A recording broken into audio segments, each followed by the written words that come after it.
Hello, all. You guys are welcome to jump in here if you want, but I just wanted to introduce an excerpt from a book that I found really fascinating. This book is called Jung, His Life and Work, a biographical memoir by Barbara Hanna. And Jung is, of course, C.G. Jung, Carl Jung, who's kind of a hero of mine, just an amazing character, brilliant. And this book is really good. And one of the ideas that I came across in this was his coming to a revelation about the differences between Christianity and Islam. And I think it's really relevant today because essentially you could say we're still fighting these wars between Christianity and Islam. And I think this fundamental difference that Jung alludes to is perhaps helpful to us in finding a kind of understanding where we can get beyond this warfare between these two differing systems. Of course, from my perspective, no religion has the ultimate truth.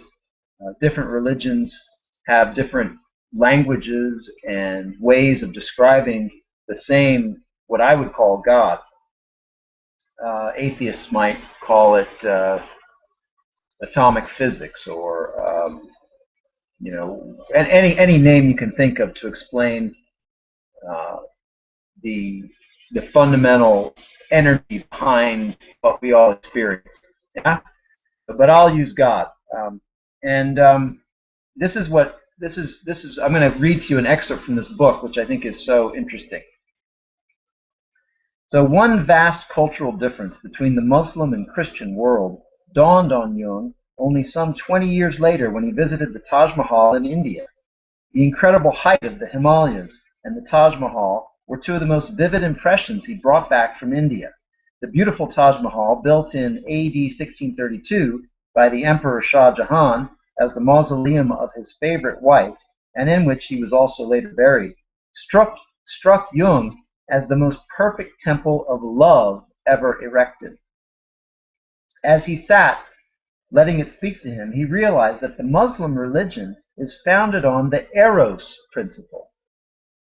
That is, the feminine principle of relationship, whereas Christianity, indeed all the other great religions, are founded on the Logos principle.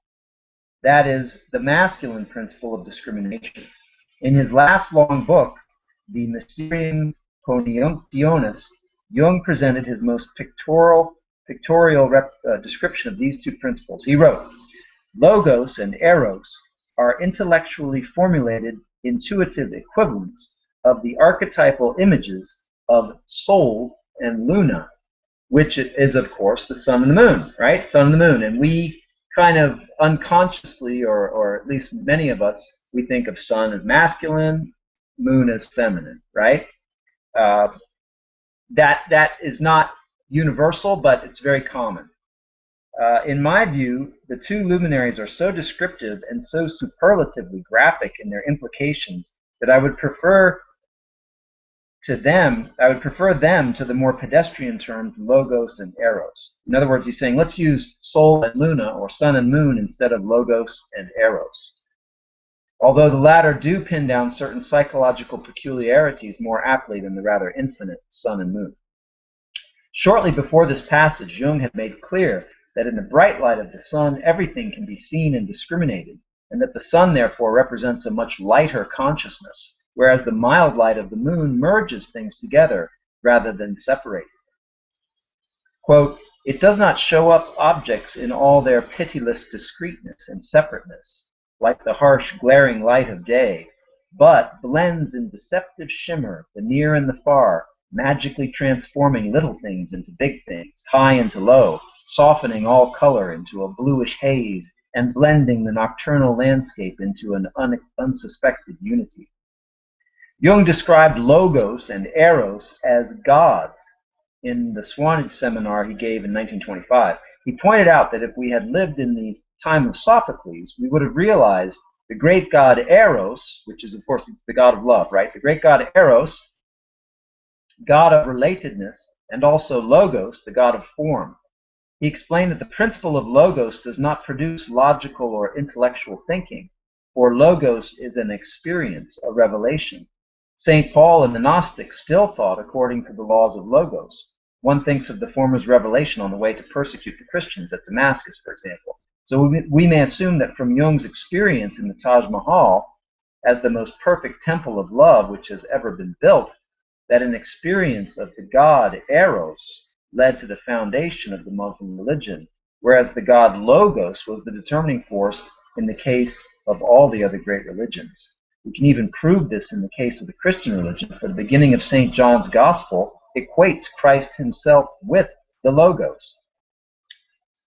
The foregoing provides some idea of the difference between these two principles and indicates how his realization of this difference in the Taj Mahal answered questions that had remained unanswered with Jung through all the previous years. He did indeed have a dream on the last night in Tunisia, which summed up the whole experience in Africa and which helped him to digest his overabundant impressions and ideas. He gave this dream and its interpretation in considerable detail in his book, Memories. But since it not only was the climax of his journey, but contained almost unbelievably much of the future in which these two principles and the dark and light opposites found their place, I will remind the reader of its main line. In his dream, Jung was in an Arab city, walled and with 4 gates, therefore a mandala. So a mandala is often contained within a square. 4 equal sides, 4 corners. There's a universal beauty to this construction, to the construction of a square. And if you've ever looked at mandalas, there's this symmetrical precision and often a beauty in them. The Tibetan Buddhist mandalas are incredibly beautiful. And if you think of Arabic script, it also has a beauty and a symmetry in it. And many of the designs you might see in a mosque are mandala-esque. Anyway, in his dream, Jung was in an Arab city walled with 4 gates, therefore a mandala. In the center was a citadel, a kasbah, in itself typically North African, but surrounded by a moat, like a European medieval castle. The gate beyond the wooden bridge was open, and eager to see more, Jung began to cross the bridge. But the young Arab prince to whom the citadel belonged met him halfway and tried to knock him down. They wrestled wildly, crashed into the railing, and fell together into the moat. The prince then tried to force Jung's head under the water in order to drown him, but the latter succeeded in getting the prince's head under instead, not to kill him, for he felt great admiration for him, but to save his own life and to subdue the prince. Jung evidently succeeded in this, for they were then sitting together in a large octagonal room in the center of the citadel, and he was forcing the unwilling prince, with paternal kindness and patience, to read a magnificent book in the Uigurian script of West Turkestan. This, nevertheless, was Jung's book and had been written by him. To read this book was absolutely essential, and, just as the dream ended, the prince yielded. Royal and aristocratic figures in dreams always refer to the self. So the self in Jungian psychology and also in some of the Eastern traditions represents, you could say it's another word for God. It's self with a capital S, the highest expression of ourselves, that aspect of ourselves which most of us are unconscious of, which you could say is the organizing principle behind which everything we experience. So the self, God, divinity, universal energy, in the grandest sense. Therefore, as Jung pointed out, although on account of his dusky complexion the prince was clearly a shadow, he could be no personal shadow, but rather represented a so far unknown shadow of the self. If we look back, we remember that the number 2 personality, that representative of the self in Jung's childhood, always turned out to be positive. And we can say the same of the confrontation with the unconscious, where this figure appeared first as Elijah, turning later into the helpful Philemon. But as a symbol of the totality, this figure must be negative as well as positive. And now its other side appeared and even tried to extinguish life. In Memories, Jung reminded the reader of Jacob's struggle with the angel of the Lord. Jehovah's own dark side, which does not know men and so tries to kill them. This is going. He's got a lot of reference in here that I don't have time to explain fully, but suffice it to say, this is a crucial difference between Christianity and Islam that could perhaps provide answers to ways in which we might have better communication between these two different systems. At the time, Jung realized that this dream was a result of the terrific impact of North Africa. 5 years later, on his next visit to Africa, he further comprehended that he had been in danger of being submerged, where the dream was the first hint of going back under the skin, a danger which, as he pointed out, is too little acknowledged by Europeans in Africa. Jung also pointed out that when he went to Africa to find a psychic observation post outside Europe, he had been unconsciously motivated by a wish, quote, to find that part of my personality which had become invisible under the pressure of being European. So we're kind of getting out of the Islamic Christian reference, and he's talking about other things. But suffice it to say, if you look at Christianity and many of the other great religions, you could say there's a solar dynamic, or all the aspects that you associate unconsciously and consciously with the sun are expressed or more relatable through Christianity and other prominent religions. In Islam, you could say the primary principle is the moon and all of the qualities you would associate with moon, i.e. feminine, and many other things, right? And it's this polarity between these two viewpoints that perhaps creates these difficult conflicts between the adherents of these two systems.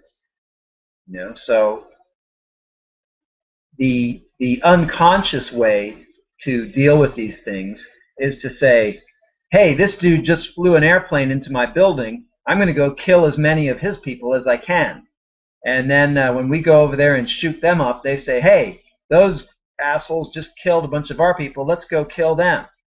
They think a way that we don't agree with, understand, or support. We think the right way, and vice versa, right? Both groups are continually standing on this false notion that they have the complete source of truth, and that justifies them destroying this other culture, or at least harming it. So maybe if we could understand at a deeper level the source of our own belief systems, and when I'm talking about this Christian belief system, it doesn't matter if you're not a Christian. It doesn't matter if you're an atheist. If you live in the West, this Christian dynamic, those principles are in your conscious way of thinking and in your unconscious. It doesn't matter if you're not a Christian, unless you're someone who lived in the East or lived in an Islamic country and then relocated.